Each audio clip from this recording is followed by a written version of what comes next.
తనకి రూమ్ దొరికే వరకు మనతోనే ఉండమన్నాను. నీకేం ప్రాబ్లం లేదు కదా? నాకు కాదే ప్రాబ్లం, తను ఇక్కడే ఉంటే నీకు ప్రాబ్లం.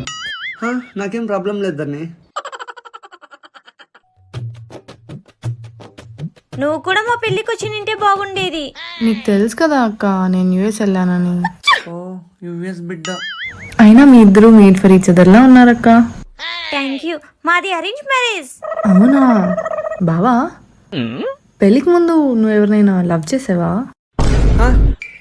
అది ఎందుకు చేయలేదు? మా పెళ్లి కంటే ముందు ప్రశుకు ఒక ఎక్స్ ఉండేదంట. తను పెద్ద సాడిస్ట్ అంట, సైకో అంట. పాపం ప్రశుని ఏడిపించుకొని తినేదంట. ధరణి ఇప్పుడు ఎందుకు ధరణి తన గురించి? తెలియాలి కదా ప్రశు, అలాంటి అమ్మాయిని నేను ఎక్కడా చూడలేదు. అయిపోయిన అంత దేవుడు. హలో